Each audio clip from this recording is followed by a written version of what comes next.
ఈ ప్రాముఖ్యమైనటువంటి సమయంలో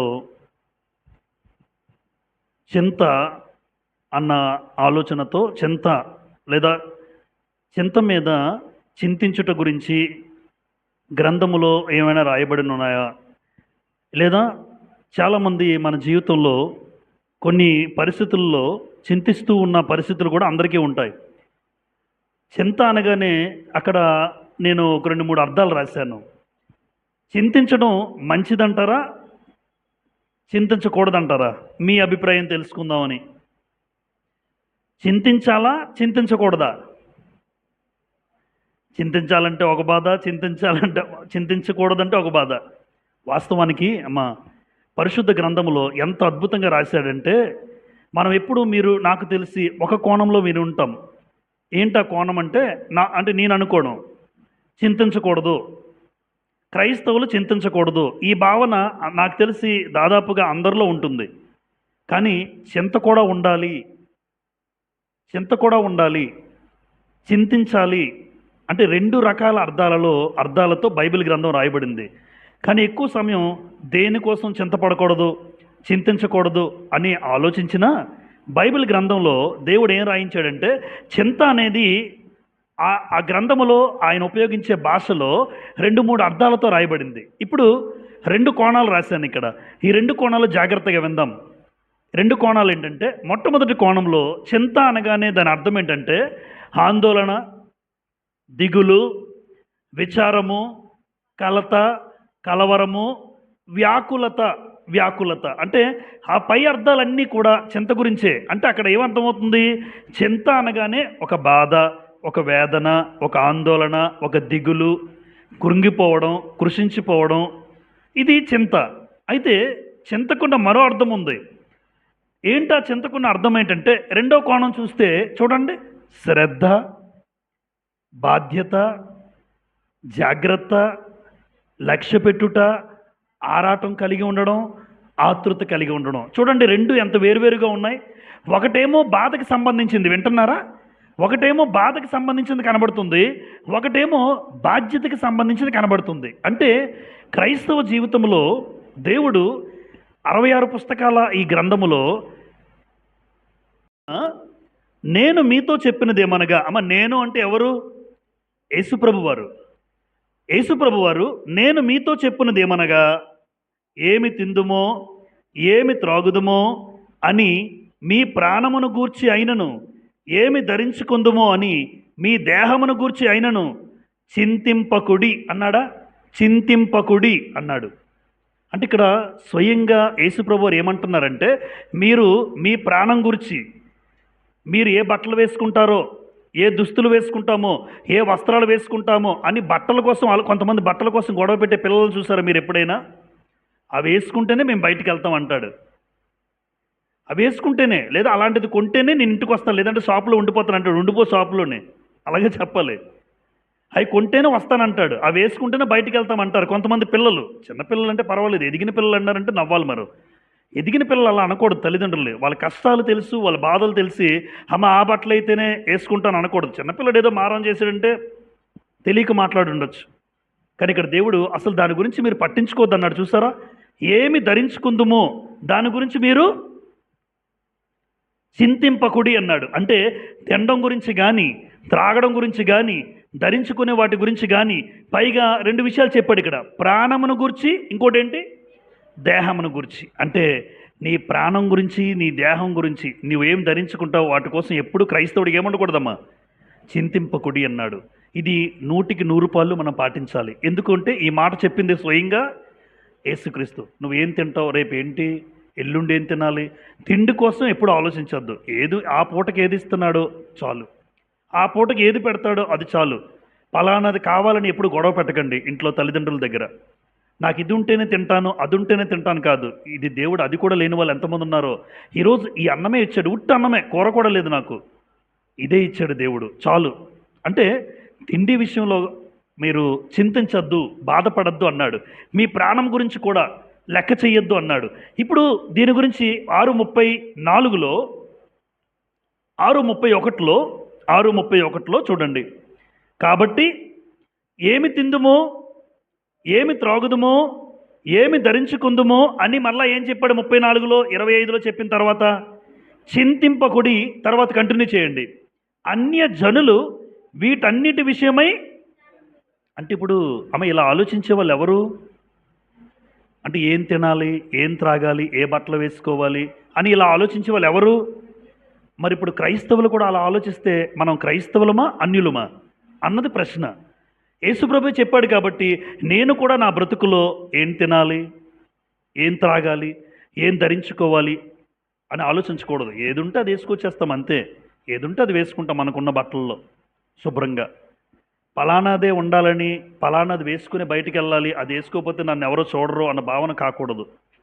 ఏదున్నా శుభ్రంగా ఉంటే చాలు. అందుకే క్రైస్తవుడి యొక్క ఆలోచన ఎప్పుడు కూడా ఆత్మ సంబంధంగా ఉండాలి తప్ప భౌతికమైన వాటి కోసం ఎప్పుడు ఆలోచించకూడదు. ఎందుకంటే యేసుప్రభు చెప్పిన ఆలోచన ఇలా ఇలా ఇవన్నీ ఎవరు ఆలోచిస్తారట? అన్యజనులు. అంటే అన్యులకు ఆలోచన ఉంటుంది, అన్యజనులు చింతిస్తారన్నమాట. కానీ క్రైస్తవులు చింతించకూడదు. ఏ విషయంలో? ఏమి తినాలి, ఏమి త్రాగాలి, ఏమి ధరించుకోవాలి. అలాగే ప్రాణమును గురించి, నీ దేహము గురించి కూడా ఏం చేయకూడదు? చింతింపకూడదు. మీ అందరికీ కూడా ఒక అద్భుతమైన ఉదాహరణ దానియేలు గ్రంథంలో ఉంది. షద్రకు, మేషాకు, అబేద్నెగో ఈ ముగ్గురు కూడా నెబుకద్నెజరు యొక్క ప్రతిమకు ఏం చేయలేదమ్మా? మొక్కలేదని 7 అగ్నిలో ఈ ముగ్గురిని వేయమంటాడు. చూడండి, నెబుకద్నెజరు నా ప్రతిమకు మొక్కలేదు కాబట్టి ఆ ముగ్గురు కూడా వేసేయమంటే నీ ప్రతిమకు మేము మొక్కం. నెబుకద్నెజరు, చావనైనా చస్తాం, మా దేవుడు మమ్మల్ని రక్షింపడానికి సమర్థుడు, ఒకవేళ రక్షించకపోయినా నీ ప్రతిమకు మేము మొక్కము. ఒక మంచి మాట, చింత అనే మాట వస్తుంది అక్కడ. చూడండి, దానియేలు గ్రంథం 3:16లో, దానియేలు గ్రంథం 3వ అధ్యాయం 16వ వచనాన్ని చదువుతాను. చూడండి, దానియేలు 3:16. సద్రకును, మేషాకును, అబేద్నెగోయు రాజుతో ఎలాగూ చెప్పిరి. ఏమని చెప్పారు వీళ్ళు ముగ్గురు? నెబుకద్నెజరు ఏకవచనంతో మాట్లాడారు. ఎందుకంటే రాజు విలువను కోల్పోయాడు. దేవుణ్ణి ఎప్పుడైతే దూషించాడో విలువను కోల్పోతారు మనుషులు. నెబుకద్నెజరు చూడండి, ఇందును గురించి నీకు ప్రత్యుత్తరం ఇయ్యవలనన్న చింత మాకు లేదు. అండర్లైన్ చేయండి అమ్మా. ఏమి లేదు? దేని గురించి ఇప్పుడు చింత లేదు? ప్రాణాల గురించి వీళ్ళకి ఏమి లేదు. చూసారమ్మా, అంటే ప్రాణమును గురించి చింత లేదు. చింత దేనికోసం ఉండకూడదు? నేను ఎప్పుడు చచ్చిపోయినా పర్వాలేదు, దేవునిలో ఉంటూ చచ్చిపోవాలి, నా ప్రాణము నాకు లెక్కలేదు అంటున్నారు వాళ్ళు. అంటే ప్రాణాన్ని తెగించారు. ఇప్పుడు ఏ విషయంలో చింతించకూడదో మీకు అర్థమవుతుంది. ప్రాణం విషయంలో కూడా చింతించకూడదు, తిండి విషయంలో చింతించకూడదు, త్రాగడం విషయంలో చింతించకూడదు. ఇప్పుడు వీళ్ళు ముగ్గురు ఏమంటున్నారంటే ఇందు గురించి చింత మాకు లేదు. 17, మేము సేవించుచున్న దేవుడు మండుచున్న వేడిమిగల ఈ అగ్నిగుండములో నుండి మమ్మల్ని తప్పించి రక్షించుటకు సమర్థుడు, మరియు నీ వశమున పడకుండా ఆయన మమ్మను రక్షించును. ఒకవేళ ఆయన రక్షింపకపోయినను రాజా, నీ దేవతలను మేము పూజింపము. చూసారమ్మా, అంటే వీళ్ళకి ప్రాణాలంటే ఆశ లేదు, ప్రాణాలంటే తీపి లేదు. దేవుని కోసం ప్రాణాలైనా పోతాయన్న చింత వాళ్ళకి లేదు. అంటే ఏ విషయంలో క్రైస్తవుడికి చింత ఉండకూడదు అంటే దేవుని కోసం బ్రతకడంలో చింత ఉండకూడదు. ఒకవేళ ప్రాణం పోయినా పర్వాలేదు, ఆ చింత నాకు లేదు. ఎందుకు అంటే ఒకటి గుర్తుపెట్టుకోవాల్సిన విషయం ఏంటంటే ముగ్గురిని లోపల వేస్తే ఎంతమంది కనబడ్డారు అమ్మ? ఎంతమంది అంటే ఇప్పుడు ఏమనుకోవాలి? క్రైస్తవుడు ఏ విషయంలో కూడా చింతపడద్దు. నీతో పాటు నీ కుటుంబంలో ఒకవేళ మీరిద్దరుంటే ముగ్గురుంటారు నీతో పాటు. కుటుంబంలో మీరిద్దరేనా? మీతో మూడో వాళ్ళు ఉన్నారు, దేవుడు మీతో ఉంటాడు. నలుగురున్నారా? 5గురున్నట్టు మీరు. 6గురున్నారా? 7గురున్నట్టు మీరు. అంటే ఎప్పుడు మనం మనుషుల్ని చూస్తాం తప్ప నాతో ఉండే దేవుడిని కనబడ్డు. ఆ రోజు అగ్నిగుండంలో ఎవరు కనబడ్డారంటే ముగ్గురు కాదు, ఎంతమంది కనబడ్డారట? 4. కానీ వేసింది ముగ్గురునే. అంటే ఎప్పుడైతే దేవుని కోసం చింత మాకు లేదు, మా ప్రాణం పోయినా మాకు చింత లేదని ఎప్పుడైతే అనుకున్నారో, చింత పడలేదో వాళ్ళకి దేవుడు తోడుగా ఉన్నాడు. అంటే దేవుని కోసం ఏ విషయంలో చింత కలిగి ఉండకూడదంటే ప్రాణం పోయినా పర్వాలేదు, దేవుని కోసం మేము బ్రతకాలి, దేవుని కోసం నిలబడే విషయంలో ఏముండకూడదు? నాకు చింత ఉండకూడదు. భౌతికమైనవి తినడం త్రాగడమే కాదు, ప్రాణం పోయినా పర్వాలేదు, దేవుని కోసం నాకు చింత నాకు ఉండక్కర్లేదు. ఏ విషయంలో ప్రాణం పోయినా పర్వాలేదు. చూసారా ఎందుకు అలాంటి నిర్ణయం తీసుకుంటే? వాళ్ళకి దేవుడు తోడుగా ఉన్నాడు. అందుకే చింత ఏ విషయంలో ఉండకూడదు అంటే దేవుని కోసం నిలబడడంలో, దేవుని కోసం పోరాడడంలో, దేవుని కోసం బ్రతకడంలో. ఎవరైనా వచ్చి మీ దగ్గర మాట్లాడినప్పుడు దేవుణ్ణి ఎప్పుడు కలిగి ఉండాలి. ఆ దేవుని కోసం మా ప్రాణం పోయినా మాకు పెద్ద చింత లేదండి. చింత లేదంటే ఏమీ లేదు, ప్రాణం మీద వాళ్ళకి దిగులు లేదు, వాళ్ళకి విచారం లేదు, వాళ్ళకి అసలు బాధ లేదు, పోయినా పర్వాలేదు అనుకున్నారు. అందుకే చింత లేదని చెప్పగలిగారు. చూసారా, చింత లేదని చెప్పగలిగారు. అందుకే ఎప్పుడు కూడా మీ కుటుంబాల్లో కానీ మన కుటుంబాల్లో కానీ ఏమి జరిగినా, ఏ బాధ కలిగినా, ఏ ఆందోళన వచ్చినా దేవుని కోసం మనం నిలబడడంలో మనకేముండకూడదంటే ఎప్పుడు కూడా అమ్మా చింత అనేది ఎప్పుడూ ఉండకూడదు. ఆయన కోసం నేను నిలబడతాను, ప్రాణం పోయినా నిలబడతాను, నా ప్రాణం కోసం నాకు చింత లేదు. ఇది నెంబర్ 1. 2 చూడండి. 2, రేపటిని గురించి ఏముండకూడదు క్రైస్తవులకి? చింత ఉండకూడదు. ఈరోజు చింత కలిగి ఉండకుండా వింటున్నాం మొట్టమొదటిగా. అందులో నెంబర్ 1 చదువు. నెంబర్ 2, రేపటిని గురించి చింతింపకుడి. మత్తయి సువార్తలోనే 6వ అధ్యాయం 34 చదువుదాం ఇప్పుడు. చూడండి 6:34. మత్తయి సువార్త 6:34. రేపటిని గూర్చి చింతింపకుడి. ఇది కూడా యేసు ప్రభు చెప్పిన మాటే. అంటే రేపటి గురించి ఏముండకూడదు మనకి? రేపటి దినము దాని సంగతులను గురించి చింతించును, ఏనాటి కీడు ఆనాటికి చాలు. అంటే ఇప్పుడు రేపు మనం చూడగలం, మనకి రేపు చూస్తామన్న గ్యారంటీ ఉందా? లేదు. ఒక అరగంట తర్వాత ఏమవుద్దో, ఒక గంట తర్వాత అంటే మనకు లేదు, మనకి చెప్పగలిగే పరిస్థితుల్లో మనం లేము. ఎందుకు అంటే ఆయుష్ అనేది మన చేతుల్లో లేదు. యోబు గ్రంథం 8:8లో మీ అందరికీ బాగా తెలుసు. యోబు గ్రంథం 8:8లో మనము ఎప్పటి వారము? అక్కడ అంటాడు మనము నిన్నటి వారమే. ఎందుకు? నిన్న మన జీవితంలో జరిగిపోయింది. నిన్న జీవితంలో, నా జీవితంలో జరిగింది కాబట్టి మనం ఎప్పటి వారం చెప్పుకోవాలి? మనం నిన్నటి వారమే. అంతేగాని రేపటిని గూర్చి ఎప్పుడు కూడా చింతించకూడదు. యాకోబు రాసిన పత్రిక 4వ అధ్యాయం. యాకోబు రాసిన పత్రిక 4వ అధ్యాయం. రేపటి గురించి ఎందుకు చింతించకూడదు అంటే యాకోబు 4వ అధ్యాయం 14వ వచనంలో రేపేమి సంభవించినో మీకు తెలియదు, మీ జీవం ఏపాటిది, మీరు కొంతసేపు కనబడి అంతలో మాయమైపోవు ఆవిరి వంటి వారే అన్నాడు. కనుక ప్రభువు చిత్తమైతే మనం బ్రతికి ఉండి ఇది అది చేతమని. అందుకని రేపటి గురించి ఏముండకూడదు క్రైస్తవులకమ్మా? చింత. రేపటి కోసం చింత ఉండకూడదు ఎప్పుడు కూడా. రేపు ఏం జరుగుతుందో, ఏదో జరగనే, దేవుడి చిత్తం లేకుండా నీ జీవితంలో, నా జీవితంలో ఏది జరగదు. అందుకే మనం నిన్నటి వారమే అన్నాను, రేపేమి సంభవించినో నీకు తెలియదు. కాబట్టి రేపటి గురించి ఎప్పుడు చింతొద్దు. భవిష్యత్తులో మన కుటుంబంలో ఏం జరుగుతుంది, నా పిల్లల భవిష్యత్తు ఏంటి, నా పిల్లల పెళ్ళిళ్ళు ఎలాగా, కొంతమంది ఆలోచన వాళ్ళ పెళ్ళిళ్ళు ఎలాగా, ఒకవేళ నేను ఉంటానా లేనో, నా పరిస్థితి ఏంటి అని ఒకవేళ ఎవరికైనా అటువంటి భావన ఉంటే దేవుడి మీద నువ్వు ఆధారపడుతున్న పరిస్థితిని బట్టి క్రైస్తవులుగా దేవుడు ఏం చెప్పారంటే రేపటి గురించి, రేపు అనగానే రేపటి గురించి అని కాదు, భవిష్యత్తు అనమాట. రేపు అంటే అర్థం ఏంటమ్మా అందులో? అంటే నీ భవిష్యత్తు గురించి నువ్వు చింతించద్దు. దేవుడు ఎలా నడిపించాలో, నిన్ను నన్ను మన కుటుంబాలను ఎలా నడిపించాలో ఆయన ప్రణాళికలోనే మన జీవితాలు వెళ్తూ ఉంటాయి. మనం అనుకుంటాం ఇలా ఉంటాము అనుకుంటాం, కానీ అలా ఉండవు. ఇలా జరుగుతుంది అనుకుంటాం, అలా జరగవు. దేవుడికి చిత్తం లేకుండా నీ జీవితంలో, నా జీవితంలో, మన కుటుంబాల్లో ఏది జరగదు. ఏ సమయానికి ఏది జరగాలో, ఎలా జరగాలో అంతా ఆయన ప్రణాళిక ప్రకారం జరుగుతూ ఉంటాయి. అలాంటప్పుడు నీకు నాకు అన్యులు రేపేంటో అని ఆలోచించవచ్చు, నా భవిష్యత్తు ఏంటో అని కూడబెట్టుకుంటుంటారు. ఎందుకంటే భవిష్యత్తు భయం కలిగి, భవిష్యత్తులో నా పిల్లలు, వారి పిల్లలు, నా భార్య అని వాళ్ళకి చింత ఉందేమో. కానీ క్రైస్తవుడిగా దేవుడి మీద ఆధారపడిన మనకు రేపటి గూర్చి ఎప్పుడు నువ్వు చింతపడద్దు. సామెతల గ్రంథం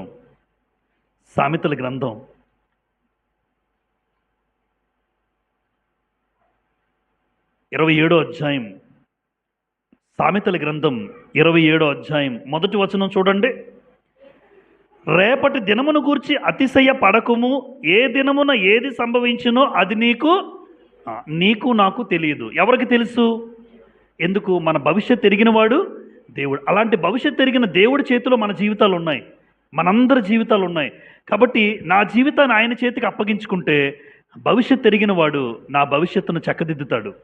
భవిష్యత్తు ఎరిగిన వాడి చేతిలో నా జీవితాన్ని పెట్టుకుంటే నాకు ఒక మంచి భవిష్యత్తును ఆయన ఇవ్వగలడు.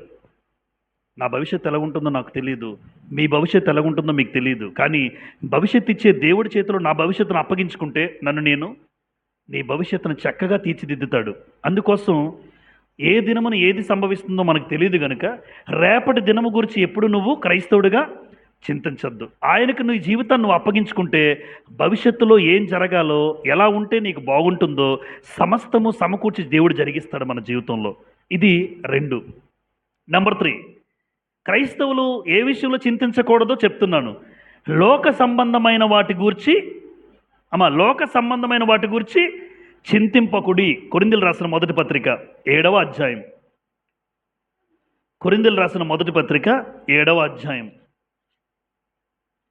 చూడండి. 1 కొరింథీ 7వ అధ్యాయం 33, 34 చదువుతాను. పెండ్లి అయినవాడు భార్యను ఎలా సంతోషపెట్టగలనని లోక విషయమైన వాటి గూర్చి చింతించుచున్నాడు. పెళ్ళైనోడు ఏం చేస్తున్నాడటమ్మా? భార్యను ఎలా సంతోషపెట్టాలి? మంచిదేనా? భార్యను ఎలా సంతోషపెట్టాలి? ఓకే. భర్త ఏమో భార్యను ఎలా సంతోషపెట్టాలి, భార్య ఏమో భర్తను ఎలా సంతోషపెట్టాలి. గుడ్. 34, అటువలనే పెండ్లి కాని స్త్రీయు కన్యకయు తాము శరీరమందును ఆత్మయందును పవిత్రురాండ్రై ఉండుటకు ప్రభు విషయమైన కార్యముల గూర్చి చింతించుచుందురు గాని పెండ్లి అయినది భర్తను ఎలాగూ సంతోషపెట్టగలనని లోక విషయమైన వాటి గురించి చింతించుచున్నది. నేనేమంటానంటే భార్య అయినా భర్త అయినా ఎలా సంతోషపెట్టగో దాని గురించి చింతించక్కర్లే. ఎందుకు చింతించకూడదు అంటే భార్యాభర్తలను జతపరిచిన దేవుడు మన చేతుల్లో గ్రంథాన్ని ఇచ్చాడు. భర్తలారా మీరు ఇలా చెయ్యండి అన్నాడు, భార్యలారా మీరు ఇలా చెయ్యండి అన్నాడు. ఇప్పుడు భర్త భార్య ఇద్దరు గ్రంథానికి కనెక్ట్ అయితే, భర్త భార్య ఇద్దరు గ్రంథాన్ని బట్టి ఉంటే ఆ కుటుంబంలో సంతోషం ఉంటుందో ఉండదా? ఏ భర్త అయితే గ్రంథాన్ని బట్టి నడుచుకోడో, ఏ భార్య అయితే గ్రంథానికి విలువ ఇవ్వరో వారి జీవితంలో సంతోషం రాదు. ఇప్పుడు ప్రత్యేకంగా నేను నా భార్యను సంతోషపెట్టడానికి చూడకూడదు. ఇంక అదేనేంటి నా పని? నా భర్తని సంతోషపెట్టమేనండి నాకు పని. నా భార్యను సంతోషపెట్టమే నా బాధ్యతను నేను నెరవేరుస్తాను. నాకు దేవుడు గ్రంథంలో భార్య పట్ల ఎలా ఉండాలన్నాడో అలా నేను చేయగలిగితే, భర్తగా భార్య పట్ల ఎలా ఉండాలో లేదా భార్యగా భర్త పట్ల ఎలా ఉండాలో దేవుడు చెప్పిన ప్రకారం జరిగితే ఖచ్చితంగా ఆ భర్త భార్యలు ఎలా ఉంటారు? సంతోషంగా ఉంటారు. దానికి ప్రత్యేకంగా భార్యని సంతోషపెట్టాలంటే ఎక్కడికి తీసుకెళ్ళాలి, ఏ నెక్లెస్ కొంటే బాగుంటుంది, అది అవసరమా నాకు? జనరల్గా ఇప్పుడు మనుషులందరూ ఎలా చేస్తారంటే భార్యను సంతోషపెట్టాలంటే ఏదో ఒకటి కొనిస్తే, ఒక మంచి చీర, ఒక మంచి నగ, అది అనుకుంటున్నారు సంతోషం. సంతోషం అనేది మనసుకు సంబంధించింది.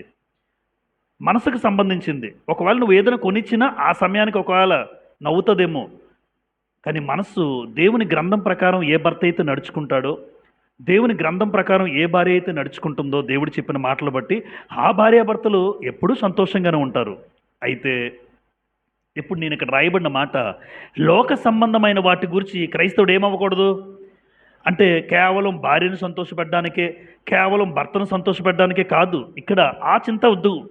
భౌతికమైనవి ఎప్పుడు కూడా వాటి కోసం మనం చింతించకూడదు. ఎప్పుడు కూడా కుటుంబ అవసరతలు, అలాగే ఆస్తులు సంపాదించుకోవాలి అని వీటి గురించి ఎప్పుడు కూడా మనకు చింత ఉండకూడదండి. ఒకటి గుర్తుపెట్టుకోవాల్సిన విషయం ఏంటంటమ్మా, భౌతికమైన వాటి కోసం ఎప్పుడు చింతొద్దు. నాకు పలానా లేదు, నాకు ఇల్లు లేదయ్యా, నాకు పలానా వస్తువులు లేవు, నాకు అందరికీ ఉన్నాయి, నాకు లేవు, కారు లేదు, అది లేదు, ఇది లేదని చింతొద్దు. నీకు ఏ సమయానికి ఒకవేళ అవసరమైతే దేవుడు ఇస్తాడు, అది మీరు బలంగా నమ్మండి. నాకేదైనా అవసరమైతే దేవుడు నాకు ఇస్తాడు. ఒకవేళ నాకు అది అవసరం కాకపోతే దేవుడు అది నాకు ఇవ్వడు. అంతే. అలా అనుకుంటే ఎప్పుడు దేనికోసం బాధ అనేది కలగదు, చింత అనేది నీకు రాదు. కాబట్టి ఎప్పుడు క్రైస్తవ జీవితంలో లోక సంబంధమైన వాటి గురించి ఎప్పుడు ఏం చేయకూడదు, మనం ఎప్పుడూ చింతించద్దు. ఉదాహరణ చెప్తాను. మార్తా మరియా యేసు ప్రభు బేతనియా గ్రామంలో వెళ్తూ, యెరూషలేము ప్రాంతంలో బేతనియా అనే గ్రామానికి వెళ్తున్నప్పుడు ఎవరింటికి వెళ్తాడు? ఎప్పుడు బేతనియా అనే గ్రామానికి వెళ్ళాడు అంటే మార్తా, మరియా, లాజరు దేవుడికి ఆ ప్రభుకి ఇష్టమైన కుటుంబం. ఒకరోజు వెళ్తున్నప్పుడు మార్త ఏ బిజీలో ఉన్నారు? ఆవిడ ఏం చేస్తుంది? విస్తారమైన పనులు పెట్టుకుందట. మరి ఏం చేస్తున్నారు? యేసు ప్రభు పాదాల దగ్గర కూర్చుంది. అంటే ఆయన మాటలు వినడానికి మరియా వెంటనే రెడీ అయిపోయింది. యేసుప్రభు వచ్చారంటే ఈరోజు దేవుని మాటలు చెప్తాడు అని మరియా, చూడండి మరియా ఫీలింగ్ అది. మార్త ఏం చేసింది? యేసుప్రభుకి మంచి వంటలు వండాలి, మంచిదే. కానీ రెండింటికి ఏది ఇంపార్టెన్స్ అంటే మార్త భౌతికమైన వాటికి ఇంపార్టెన్స్ ఇచ్చింది అక్కడ, మరియా ఆత్మ సంబంధమైన వాటికి ఇంపార్టెన్స్ ఇచ్చింది. అందుకే మార్త మరియలో అక్కడ ఆ సందర్భంలో యేసుప్రభు ఏమంటారు తెలుసమ్మా? మార్త, నువ్వు అనేకమైన పనుల గురించి విచారము కలిగి ఉన్నావు, మరియా ఉత్తమమైన దాన్ని ఎన్నుకుంది. చదువుదాం చూడండి, లోకా సువార్త బాగుంటుంది ఇది. ఎందుకంటే ఇది బెస్ట్ ఎగ్జాంపుల్. ఏ విషయంలో? లోక సంబంధమైన వాటి కోసం చింతపడద్దు, లోక సంబంధమైన వాటి కోసం చింతింపకుడి అని యేసుప్రభు చెప్పిన మాటలో లోకా సువార్త 10వ అధ్యాయం నాకు బాగా నచ్చిన ఉదాహరణ. లూకా సువార్త 10వ అధ్యాయంలో చూడండి, ఆ మధ్య సంభాషణ 10:38 నుంచి చదువుతాను, చూడండి అందరూ. 10:38. అంతటి వారు ప్రయాణమై పోవచుండగా ఆయన ఒక గ్రామములో ప్రవేశించెను. మార్త అను ఒక స్త్రీ ఆయనను తన ఇంట చేర్చుకునెను. అసలు చేర్చుకుంది ఎవరు? గుడ్, మంచిది. మార్త చేర్చుకుంది ప్రభువుని. ఆమెకు మరియా అను సహోదరి ఉండెను. ఈమె యేసు పాదముల యొద్ద కూర్చుండి ఆయన బోధ వినుచుండెను. యేసుప్రభుకి ఎప్పుడు కూడా నాకు ఏ తిండి ఎడతారు, తిండి ఎప్పుడు చూడండి ఆయన. అమ్మ ఎన్ని వెరైటీస్ చేశారు, మీ ఇంటికి వస్తే ఎన్ని వెరైటీస్, మీ ఇంటికి వస్తే ఎన్ని వెరైటీస్. నేను చెప్పే మాటలు ఎవరు లక్ష్య పెడుతున్నారు? నేను ఏ మాటలు చెప్తానో ఆ మాటలు అంటే వాక్యంకి ఎవరు విలువిస్తున్నారు? నువ్వు పెట్టు. అలాంటప్పుడు మార్త ఏం చేయాలి? ప్రభు వస్తున్నారు, ముందే రెడీ చేసుకుంటే. ఒకవేళ నువ్వు వెరైటీస్ చేయకపోయినా ప్రభు ఏమీ అనుకోడు. ఆయన మాటలు వినడం ప్రాముఖ్యం ఆయనకి. ఇక్కడ ఏమన్నాడు చూడండి 40లో, మార్త విస్తారమైన పని పెట్టుకున్నట్టు చేత తొందరపడి ఆయన యొద్దకు వచ్చి, ప్రభువా, నేను ఒంటరిగా పని చేయుటకు నా సహోదరి నన్ను విడిచిపెట్టినందున నీకు చింత లేదా? ఏమి లేదు అమ్మా, ఏమి లేదు. ప్రభువుకి చింత లేదా అని అడుగుతుంది. చింత మాట చూస్తారా? చింత లేదా? ప్రభువుకి నీకు చింత లేదా? అయ్యా, నేను ఒక్కదాన్ని కష్టపడుతున్నాను చూడండి, ఎన్ని వంటలు చేయాలి, అవన్నీ చేయాలంటే మా చెల్లి మీ దగ్గరే ఉంది కదా, కాళ్ళ దగ్గర. అమ్మ మీ అక్క చేస్తుంది, నువ్వు వెళ్ళి చెప్పచ్చు కదా. మీ చెల్లి ఒక శ్రేష్టమైన పనిలో ఉంది తల్లి, మీ చెల్లి మామూలు పనిలో లేదు, నేను చెప్పే బోధ వింటుంది. నేను అందుకోసం మీ ఇంటికి వచ్చాను. నువ్వేమో విస్తారమైన పని పెట్టుకుని తొందరపడుతున్నావు, పైగా నాకేం లేదంటుంది. ప్రభువుకి చింత లేదా అని అడుగుతుంది. అంటే నీకు బాధ లేదా? నేను ఇంత కష్టపడుతున్నానే, చూస్తున్నావే, అయినా నువ్వు మా చెల్లిని పంపించట్లేదు నా దగ్గరికి. తర్వాత 41, నాకు సహాయం చేయమని ఆమెతో చెప్పుమ నేను. అందుకు ప్రభు, మార్త నీవు అనేకమైన పనులను గూర్చి, అండర్లైన్ చేయండి అమ్మా, విచారము అంటే చింతకు ఒక అర్థం ఏమి రాశాను ఇక్కడ? విచారం. చింతకు ఒక అర్థం విచారం. ఇప్పుడు మార్త ఆ తల్లి మంచిదే, భక్తిపరురాలే, కానీ ఆ సమయంలో తను ఏం కలిగి ఉంది? విచారం. ఎందుకు? ఎక్కువ పనులు పెట్టుకున్నావమ్మా, నువ్వు ఒక ముద్ద పెడితే నేను తినేస్తాను, కానీ అన్ని పనులు పెట్టుకుని నువ్వు నా దగ్గరకు వచ్చి నా మాటలు వింటే బాగున్నావు. ఇన్ని పనుల వల్ల నీకేం కలిగింది? అయ్యే ప్రభు వచ్చేసాడే, చేయలేకపోయానే, నువ్వు బాధపడుతున్నావు. తర్వాత తొందరపడుచున్నావు, కానీ అవసరమైనది ఒక్కటే, మరియా ఉత్తమమైన దాన్ని ఏర్పరచుకొనెను, అది ఆమె వద్ద నుండి తీసివేయబడదని ఆమెతో చెప్పాను. చూసారా, మరియా ఏం చేసిందమ్మా? The best. ఉత్తమం అంటే ఏమంటారు ఇంగ్లీష్లో? The best. ఇప్పుడు బెస్ట్ది ఎవరు ఏర్పాటు చేసుకున్నారు? మరియా. నువ్వేమో ఎక్కువ పనులు పెట్టుకోవడం వల్ల నీకేం కలిగిందంటే, చెయ్యలేకపోయానే, ప్రభువుకి పెట్టలేకపోయానే అని విచారం వచ్చేసింది. అంటే లోక సంబంధమైనదా కాదా మీరు ఆలోచించండి. ఫుడ్ అనేది, ఏర్పాట్లు అనేవి మంచివే చేయడం, కానీ దేవుని వాక్యం అవుతున్నప్పుడు దేవుని వాక్యం దగ్గరికి వెళ్ళిపోవాలి. ఆయన వాక్యం దగ్గర, ఆయన పాదాల దగ్గర కూర్చుండిపోవాలి. ఏదుంటే అది ఒకవేళ చేద్దాము, మంచి విందిద్దాము, మంచి వెరైటీస్ చేద్దామంటే వాక్యం కన్నా ముందుగానే నువ్వు 4 గంటలకు 3 గంటలకు లేచి వంట వండేసుకుంటే యేసుప్రభు వచ్చే సమయానికి నువ్వు కూర్చోవచ్చు. ఇప్పుడు యేసుప్రభు ప్రత్యక్షంగా రారు మన దగ్గరికి. చాలామంది వంటలు పెట్టుకుని వాక్యానికి దూరం అవ్వకూడదు, ఇది మనకు నేర్పిస్తున్నారు. వంటలు చేసి వెరైటీస్ చేస్తావా? చేసేసే. ముందుగా సిద్ధపాటు కలిగి ముందు చేసే. వాక్య సమయానికి మీరు కూర్చుని పోవాలి, కుటుంబం అంతా కూర్చుని పోవాలి. అది దేవుడికి ఇష్టం అన్నమాట. ఇక్కడ వాక్యం అవుతుంటే మీరు వంటల దగ్గర ఎవరో కుటుంబస్తులు కొన్నిసార్లు ఉండరు. ఎవరో ఉండకపోతే దేవుడు ఇప్పుడు మార్తా మరియా కేసులో చేసినప్పుడు మనకు చెప్పడా? రేపు ఒక రోజున మీరు చేశారు, విస్తారమైన పనులు పెట్టుకున్నారు, కానీ మరి ఏం చేసిందో మీరు విన్నారు కదా. మీకు ఇప్పుడు చెప్తున్నప్పుడు మనకేమర్థం అవ్వాలి? నేను కూడా విస్తారమైన పనులు పెట్టుకొని, దేవుని వాక్యం ప్రకటించబడుతుందంటే ఆ వాక్యం దగ్గర వాలిపోవాలి రెక్కలు కట్టుకొని, దానికి దూరం అవ్వకూడదు. ఇప్పుడు ఈ చింత అంతా దేని వల్ల కలిగింది? లోక సంబంధమైన వాటి కోసం ఏముండకూడదు. అందుకే మార్త లోక సంబంధమైన భోజనాలు, ఏర్పాట్లు, కార్యక్రమాల కోసం చింతిస్తుంది, విచారం కలిగి ఉంది. మరియ గురించి ఏమన్నాడు? ఉత్తమమైనదై ఏర్పరచుకుంది. కనుక క్రైస్తవుడు చింతించకూడని సందర్భాలు ఎన్ని? 3. మొట్టమొదటిది ఏం చెప్పుకున్నాం? ఏమి తిందుమో, ఏమి త్రాగుదుమో, ఏమి ధరించుకుందుమో, అస్సలు వస్త్రాల గురించి కానీ భోజనాల గురించి కానీ మీరు ఆలోచించద్దు. ఈరోజు రాత్రికి వెళ్తే ఏది ఉంటుందో అది తినేస్తాం, రేపటికి ఏది ఉంటే అది తింటాం. అంతేగాని పలానాదే ఉండాలి, అది ఉంటేనే తింటాను, లేకపోతే నేను తిన్ను, ఏ బట్టలు వేసుకోవాలి కాదు. నీ ప్రాణమును సైతం లెక్క చేయలేదు శద్రకు, మేషకు, అబేద్నెగోలు. మాకు చింత లేదన్నారు రాజుతో. ప్రాణం తీస్తావా? తీసేసుకో. అలాంటి డెసిషన్స్ మీరు నిర్ణయాలు తీసుకుంటే ముగ్గురితో పాటు ఎవరున్నారు? 4వ వాడిని దేవుడున్నాడు. ఆ కుటుంబంలో, ఏ కుటుంబంలో అయితే ఒకవేళ బాధ కలుగుతుందో, వేదన కలుగుతుందో, విచారం కలుగుతుందో నాకు తెలియదు, కానీ మీరు ఏ విషయంలో చింతపడుతున్నారో ఎప్పుడు కూడా దేవుని కోసం మీరు నిలబడండి. ఆ విషయంలో చింతపడద్దు. దేవుడు మీకు తోడుగా ఉంటాడు 4వ వాడిగా. అక్కడ మన కుటుంబంలో మనకు తోడుగా ఉంటాడు. రేపటి గురించి ఎప్పుడూ చింతించద్దు. అలాగే లోక సంబంధమైన వాటి కోసం ఎప్పుడూ నువ్వు చింతపడద్దు. రైట్. నెంబర్ 2, చింత కలిగి ఉండవలసినవి. ఇప్పటి వరకు చింతపడద్దన్నారు, ఇప్పుడు చింతపడమంటున్నారు. అంటే దేవుడు గ్రంథంలో చింత అన్న మాటకు అర్థాలు ఏం చెప్పాను నేను? ఆందోళన, దిగులు, విచారము, కలత, కలవరము, వ్యాకులత ఒకటైతే రెండో కోణం చెప్తున్నాను ఇప్పుడు. రెండో కోణం ఏంటి? చింత అంటే అర్థం ఏంటి? శ్రద్ధ, బాధ్యత, జాగ్రత్త, లక్ష్య పెట్టడం, ఆరాటము, ఆతృత. నిజంగా ఎంత అద్భుతమైన మర్మము దాగి ఉందంటే, చింతపడడం అంటే బాధ్యత కలిగి ఉండడమా? చింతపడడం అంటే శ్రద్ధ కలిగి ఉండడమా? అంటే బైబిల్ గ్రంథంలో కొన్ని సందర్భాల్లో చింత అన్న మాట దగ్గర ఎలా రాయబడిందంటే, కొన్ని బాధకు సంబంధించినవి రాయబడ్డాయి. కొన్ని విషయాల్లో చింత అంటే మనం లిటరల్గా బాధను తీసుకోకూడదు. చింత అంటే బాధ్యత. మీకు అర్థమవడానికి చెప్తాను నేను. క్రీస్తు ప్రభు శిష్యులు ఉన్నారు, అపోస్తలులు ఉన్నారు. ఇప్పుడు క్రీస్తు ప్రభు శిష్యులు గలిలీ సముద్రంలో చిన్న దోణి మీద ప్రయాణం చేస్తున్నారు. ఆ చిన్న దోణి మీద ప్రయాణం చేస్తుంటే గలిలీ సముద్రంలో పెద్ద తుఫాను వచ్చింది. దోణి ఎంతది? చిన్న దోణి, తుఫాను చిన్న దోణి మీద పెద్ద తుఫాను. ఆ చిన్న దోణి మీద పెద్ద తుఫాను వచ్చేసరికి యేసు ప్రభు ఆ దోణిలో చివరన పడుకొని ఉంటాడు.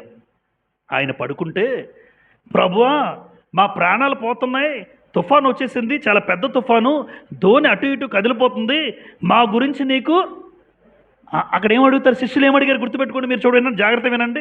శిష్యులు ఏమంటారు? నీకు చింత లేదా అంటే, చింత లేదా అంటే శిష్యుల ప్రాణాల కోసం అడుగుతున్నారు కాబట్టి చింత లేదా అన్న మాటకు అర్థం ఏంటంటే, నీకు బాధ్యత లేదా, మా మీద నీకు శ్రద్ధ లేదా, మా మీద నీకు శ్రద్ధ లేదా, బాధ్యత లేదా అని ఉద్దేశం. అక్కడ గ్రంథంలో ఇంగ్లీష్లో రాసి ఉంటుంది. అక్కడ చింత లేదా అన్న మాటకు అర్థం ఏంటంటే టేక్ కేర్ అని రాశాడు. అక్కడ టేక్ కేర్ అంటే, కేర్ అంటే అర్థం ఏంటి? కేరింగ్ అంటే బాధ్యత లేదా శ్రద్ధ. అంటే గ్రంథంలోనే చింత గురించి రాయబడిన సందర్భాలు అన్నీ ఒకేలా చదవకూడదు. చింతింపకూడదు అన్నవి ఉన్నాయి. చింత కలిగి లేదా అంటే, మా కోసం నువ్వేం పట్టించుకోవా, నీకు బాధ్యత లేదా, నీకు ఆరాటం లేదా మేమంటే. చూడండి మార్క్స్ వార్త 4:38. మార్క్స్ వార్త 4:38 చూడండి. మార్క్స్ వార్త 4వ అధ్యాయం 38వ వచనంలో,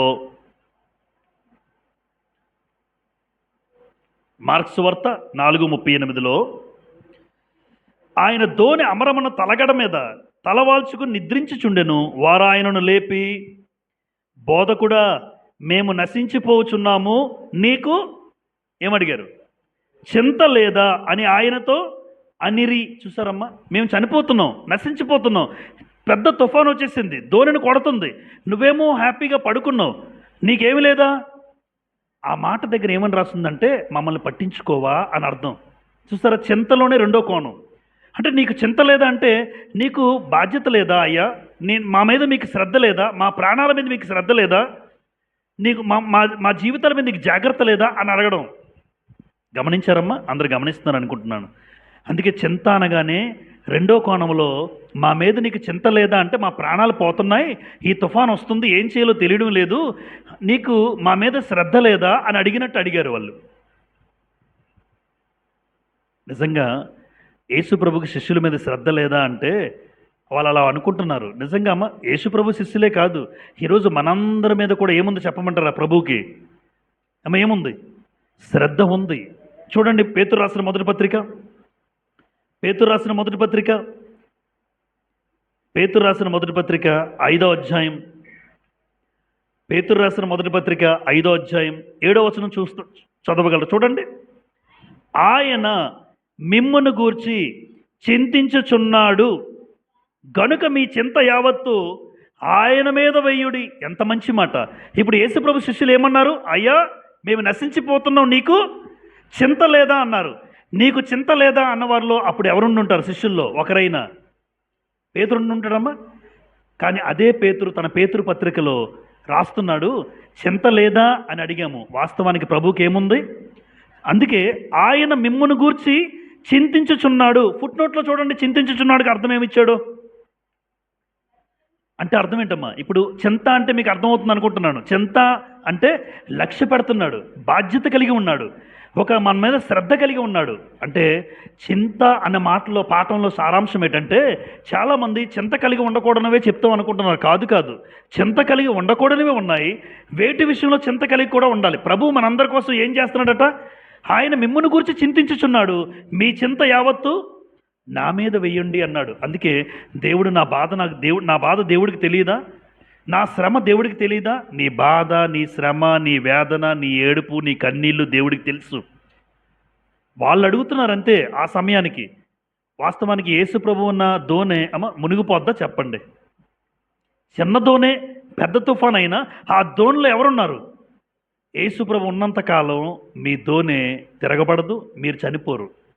ఇప్పుడు అదే సందర్భాన్ని మన కుటుంబాలు కనెక్ట్ చేసుకుంటాను నేను.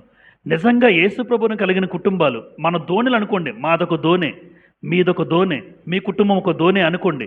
మన దోణిల్లో కూడా యేసు ప్రభు ఉంటే తుఫాను లాంటి సమస్యలు వచ్చినా, తుఫాను లాంటి సమస్యలు ఎదురైనా, అంత పెద్ద ఇది నేను తట్టుకోలేను అనుకున్న సమస్యలు కూడా యేసు ప్రభు ఉన్న కుటుంబాల్లో సమస్యగా ఉండదు, బాధగా ఉంచడు, శ్రమగా ఉండదు. ఎందుకు? మీ చింత యావత్తు నేను చింతిస్తున్నాను, నేను మిమ్మల్ని గురించి చింతిస్తున్నాను అన్నాడు. నిజంగా మన కుటుంబాల కోసం చింతిస్తాడు. ఎవరు? యేసుప్రభు కలిగిన కుటుంబాలు. కాబట్టి ఆ రోజు యేసుప్రభు శిష్యులు ఒక మాట అనేసారు, చింత లేదా, మా ప్రాణం పోతుంది అన్నారు. ఆయన చింత ఉంది అంటున్నాడు. అందుకే ఏ సమస్య అయినా, ఏ బాధ అయినా, తుఫాను లాంటి సమస్యలు అన్నారు. మరొకసారి పెద్ద తుఫానే చిన్న దోణి మీద పడినా ఏం కాలేదు ఆ రోజున యేసుప్రభు ఉన్న దోణిలో. ఈరోజు యేసుప్రభు కలిగిన కుటుంబాలుగా నా కుటుంబం మీదకి ఎంత పెద్ద సమస్య వచ్చినా, సమస్య పెద్దదై ఉండొచ్చు కానీ ప్రభువు కంటే పెద్దది కాదు, దేవుడి కంటే పెద్దది కాదు. ఆయన మన సమస్యలను, మన బాధలను, మన శ్రమలను గురించి చింతిస్తున్నాడు. కాబట్టి ఒకటి చేయాలి, మన చింత యావత్తు ఎవరి మీద వేయాలి? అయ్యా నీకు అప్పగిస్తున్నాను, నేనైతే తట్టుకోలేకపోతున్నాను, ఇంత పెద్ద భారం, నా కష్టం, దయచేసి ఆ సమస్య నుంచి నన్ను విడుదల దయచేయండి, నా భారం అంతా మీ మీద వేస్తున్నాను. ఇది మొట్టమొదటిగా. అంటే చింత కలిగి ఉండాలా అంటే చింత యేసుప్రభు చెప్తున్నాడు, మీ చింత యావత్తు నా మీద వేయండి. నెంబర్ 2, తిమోతి, అపోస్తలుడైన పౌలు యొక్క కన్న కుమారుడైన తిమోతి సహోదరుల నిమిత్తము ఏమి కలిగి ఉన్నాడు? చింతించుచున్నాడు. అంటే ఇప్పుడు మీకోసం చింతిస్తున్నానంటే అర్థం ఏంటి? ఒకవేళ మీకోసం చింతిస్తున్నానంటే మీకోసం నేను బాధపడడం కాదు, మీకోసం బాధ్యత కలిగి ఉండడం, మీకోసం శ్రద్ధ కలిగి ఉండడం, మీకోసం నేను జాగ్రత్త కలిగి, మీకు అన్ని విషయాల్లో జాగ్రత్త కలిగి ఉండేటట్లుగా నేర్పించడం. చూడండి ఫిలిప్పీ పత్రిక 2:20లో, ఫిలిప్పీ 2:20 మీరు చూడగలిగితే తిమోతి గురించి పౌలు గారు ఏమని రాశారంటే, ఫిలిప్పీలకు రాసిన పత్రిక 2వ అధ్యాయం 20వ వచనం చదువుతాను. మీ క్షేమ విషయమై, లేదంటే 19ని చదువుదాం. 19, నేనును మీ క్షేమము తెలుసుకుని ధైర్యము తెచ్చుకుని నిమిత్తము తిమోతిని శీఘ్రముగా మీ యొద్దకు పంపుటకు ప్రభువైన యేసునందు నిరీక్షించుచున్నాను. ఎవరిని పంపిస్తున్నాడు? పౌలు గారు జైల్లో ఉన్నారు అప్పటికే. ఫిలిప్పీ పత్రిక రాసే సమయానికి పౌలు చెరసాల్లో ఉన్నాడు. ఆయన రోమా చెరసాల్లో. ఈ రోమా చెరసాల్లోంచి పౌలు ఎవరిని పంపిస్తున్నాడు? ఆయన దగ్గర నుంచి తిమోతిని పంపిస్తూ 20, మీ క్షేమ విషయమై నిజముగా చింతించువాడు. ఎవరు? నిజముగా చింతించువాడు అతని వంటి వాడు ఎవడును. అంటే అర్థం ఏంటి? తిమోతి ఎవరి కోసం? అందరి సహోదరుల కోసం ఏమయ్యేవాడు? ఫిలిప్పి సంఘస్థుల కోసం చింతిస్తున్నాడట. అంటే ఇక్కడ చింతించడం, చింత కలిగి ఉండాలా? నేను కూడా చింత కలిగి ఉండాలి. మీకోసం, మన కుటుంబాల కోసం, సహోదరుల కోసం ఒక బాధ్యత కలిగి ఉండాలి. చింత కలిగి ఉండడం అంటే వాళ్ళ కోసం ఏడవడం, వాళ్ళు దుఃఖపడితే నేను ఏడడం కాదు. వాళ్ళ పట్ల నువ్వు బాధ్యత కలిగి ఉండాలి. బాధ్యత కలిగి ఉండేటప్పుడు ఏం తెలుస్తుందంటే వాక్యం ఎలా అందించాలో నాకు తెలియాలి. ఎందుకంటే సంఘానికి వస్తున్నారు, దేవుని నమ్ముకున్నారు, క్రీస్తుని నమ్ముకున్న వారుగా ఎలా బ్రతకాలో మీ మీద నాకు ఒక బాధ్యత ఉంది, మీ మీద నాకు ఒక శ్రద్ధ ఉంది. ఆ శ్రద్ధ, బాధ్యత ఖచ్చితంగా నేను నెరవేర్చాలి. ఆ శ్రద్ధ కలిగి ఉండడం, మీ పట్ల బాధ్యత కలిగి ఉండడాన్నే ఇక్కడ ఏమన్నాడు? చింతించుచున్నాడు. మళ్ళా ఇంగ్లీష్ బైబిల్లో అక్కడ చింతించుచున్నాడు అంటే తిమోతి ఏడవడం లేదు. తిమోతి ఏడవడం కాదు, ఒక బాధ్యత కలిగి, మీ మీద కూడా బాధ్యత కలిగి ఉన్నాడు. ఇగో ఈ ఉత్తరం తెస్తున్నాడు, మీరు అలా నడుచుకోండి అని చెప్తున్నాడు. చూడండి, అందుకే చింత అనగానే అన్ని సమయాల్లో మనకి ఏడుపు, బాధ, శ్రమ, విచారం కాదు. తిమోతి చింతిస్తున్న విధానం దేనికోసం? సహోదరుల నిమిత్తం బాధ్యత కలిగి ఉండడం. సహోదరులు అయి ఉండొచ్చు. ఈరోజు మన కుటుంబాలు ఉన్నాయండి. నా కుటుంబ విషయంలో నాకేముండాలి ఇప్పుడు చెప్పండి? చింత ఉండాలి. నా కుటుంబ విషయంలో నాకే చింత అంటే అర్థం ఏంటంటే నా భార్య, నా తల్లిదండ్రులు, నా పిల్లలు, వారి మీద నాకు చింత ఉండాలి అనడంలో ఉద్దేశం ఏంటంటే వారి మీద నేను బాధ్యత కలిగి ఉండాలి, వారి మీద నేను లక్ష్య పెట్టాలి. చూసారు ఇందాక మీరు ప్రభు మీ కొరకు చింతిస్తున్నాడు రాసింది, అంతే కదమ్మా? ప్రభు మీ 1 పేతురు 5:7 ఏముంది?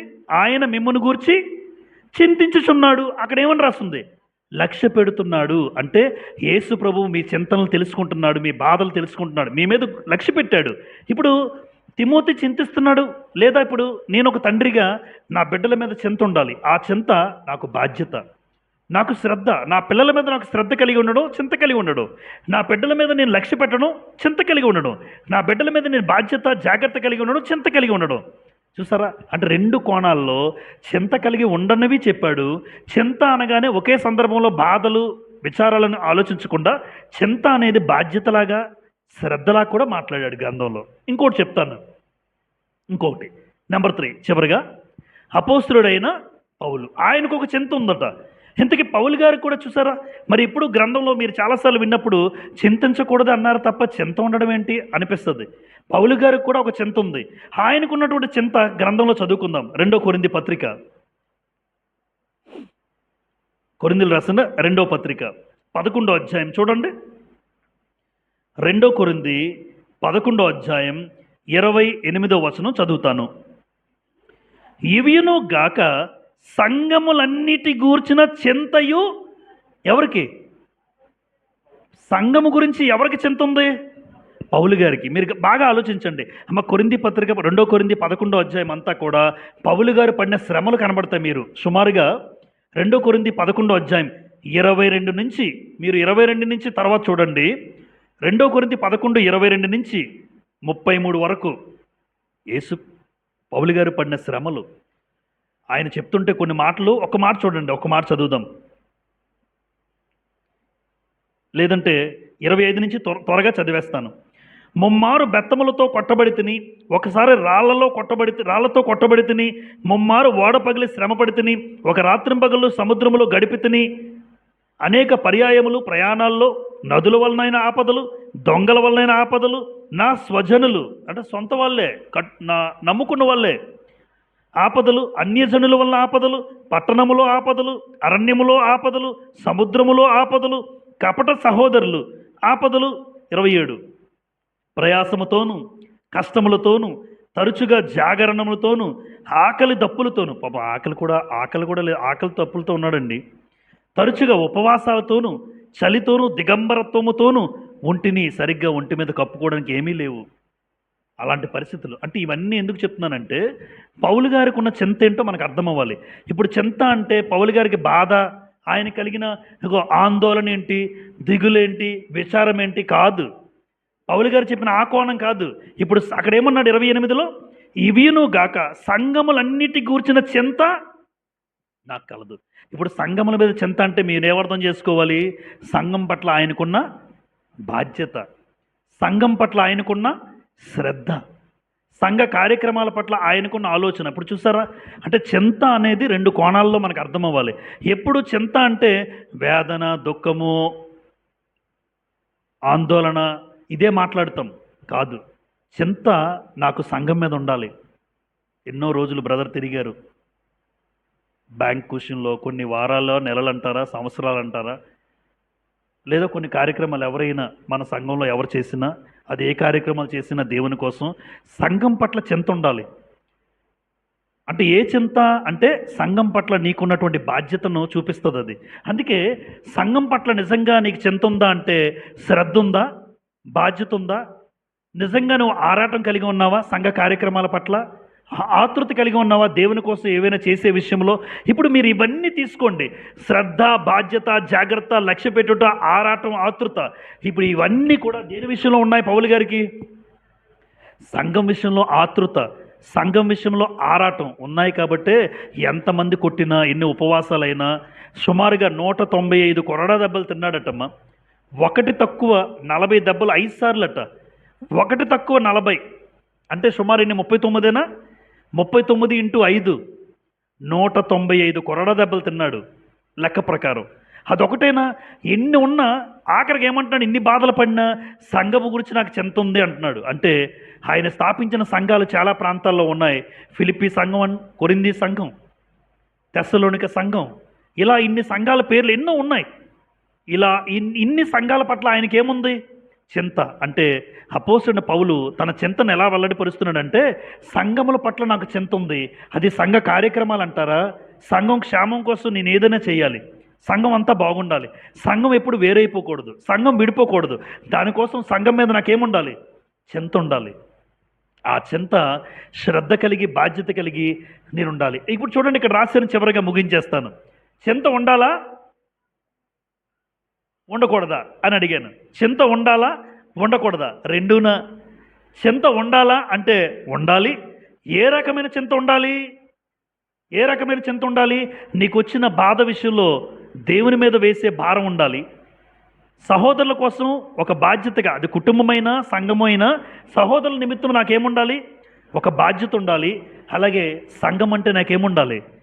ఒక బాధ్యత ఉండాలి. ఈరోజు చింత ఉండాలా అంటే ఉండాలి.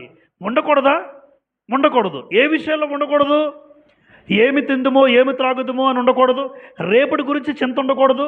లోక సంబంధమైన, భూ సంబంధమైనవి, భౌతికమైన వాటి కోసం నాకేముండకూడదు? చింత ఉండకూడదు. అంటే ఉండాలా, ఉండకూడదా? రెండు. ఉంటే ఎటువంటి చింత ఉండాలి?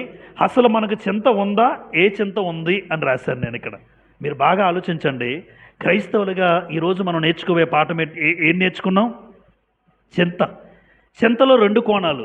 చివరిగా ఆ మాట చెప్పి నేను ముగిస్తాను. చింతలో రెండు కోణాలు. మొట్టమొదటి కోణం బాధకి సంబంధించింది, రెండో కోణం బాధ్యతకి సంబంధించింది. చింతలో ఒక వ్యక్తి ఆందోళన, దిగులు చెందుతాడు, దుఃఖపడతాడు, ఏడుస్తాడు, బాధపడతాడు, సమస్తము జరుగుతూ ఉంటాయి. అది కలవరం, కలత చెందుతాడు, కోల్పోయిన వాటి గురించి బాధపడతాడు. ఇది చింతలో ఒక భాగం. చింతలో రెండో భాగం శ్రద్ధ, బాధ్యత, జాగ్రత్త. ఇలా. కాబట్టి క్రైస్తవుడిగా చింత ఉండాలి, అదే సమయంలో చింత ఉండకూడదు. ఏ విషయంలో చింత ఉండాలో మీరు విన్నారు, ఏ విషయంలో చింత ఉండకూడదో మీరు విన్నారు. అయితే ఒకటి, చివరిగా ఈ మాట చదువుకుని మనం ప్రార్థన చేసుకుందాం. ఫిలిప్పీలకు రాసిన పత్రిక చివరి మాట. ఫిలిప్పీలకు రాసిన పత్రిక 4వ అధ్యాయం, ఫిలిప్పీ 4వ అధ్యాయం 6వ వచనం అందరూ అండర్లైన్ చేసుకుందాం. చూడండి, చివరిగా ఫిలిప్పీ 4:6, దేనిని గూర్చియు చింతపడకుడి, అండర్లైన్, దేనిని గూర్చియు చింతపడకుడి గాని ప్రతి విషయములోనూ ప్రార్థన విజ్ఞాపనముల చేత కృతజ్ఞతాపూర్వకముగా మీ విన్నపములు దేవునికి తెలియజేయుడి అన్నాడు. చూసారా? అంటే దేనిని గురించి చింతపడద్దంటే ఏ విషయంలో చింతపడకూడదు? ఏదైతే దేవుడు చింతపడద్దని ప్రభు అయిన యేసుతో మాట్లాడారో, ఆయన ఏ విషయంలో చింతపడద్దన్నాడో వాటి విషయంలో మనం ఏమవ్వకూడదు?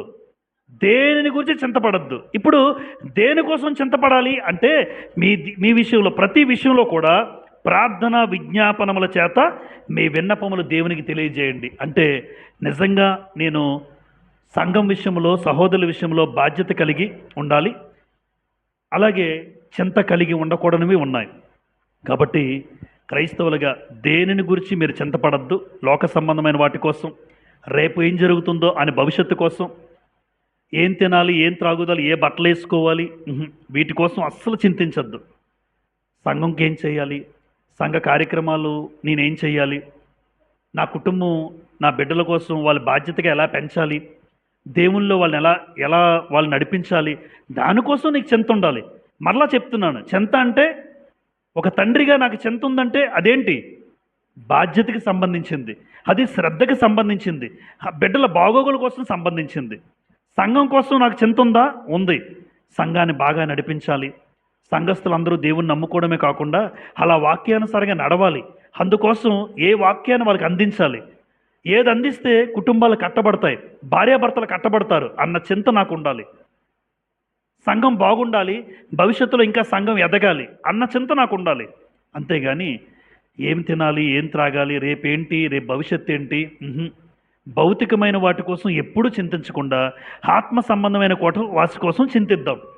అలాంటి చింత కలిగి ఉండాలి తప్ప భౌతికమైనవి ఏది ఎప్పుడు ఎవరూ చింతించకుండా ఉండాలని నన్ను నేను హెచ్చరించుకుంటూ ప్రేమపూర్వకంగా మీ మనవి చేస్తున్నాను. అందరికీ ప్రభుపేట వందనాలు చెల్లిస్తున్నాను.